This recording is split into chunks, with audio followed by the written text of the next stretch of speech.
public education system in Texas is huge and critical to the future of our state. Smart planning and adequate funding are essential to making the system work for each and every Texan. Where does the money for public education come from? Let's break it down. First, think of funding schools like filling up a glass of water.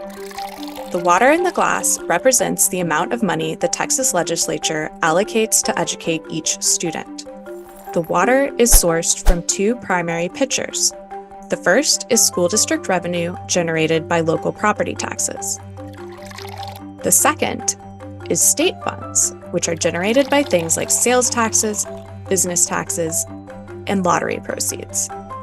The water glass has the ability to shrink or grow. But many people are surprised to learn that the size of a Texas school district's water glass, or how much money is available for and spent on day-to-day school operations, is decided almost entirely by the state legislature, not school boards or superintendents. Under state law, schools receive a certain amount of per-student funding based on specific student demographics and district characteristics.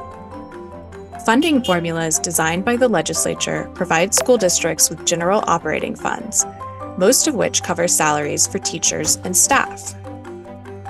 Other parts of the funding formula are designated for specific priorities like career and technical programs, early childhood education, and more.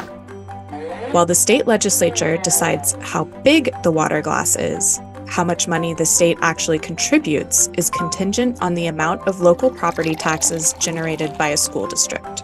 In our complex school funding system, when local property values go up and tax collections increase, local schools do not receive more funding. Instead, the state simply pours less water into the glass, even though more state funds were originally budgeted and intended for public education. But what happens if school district revenue generated by local property taxes is able to fill the whole glass? More water is poured than the glass size can hold. The state collects those overflowing funds in a separate water pitcher that holds general revenues for the state.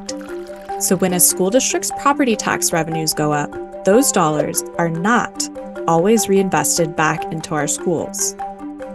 Instead, the state uses its newfound billions to pay for other items in the state budget, or simply holds on to the extra revenue. That doesn't seem right. Tell Texas lawmakers money intended for Texas public schools should stay in Texas public schools.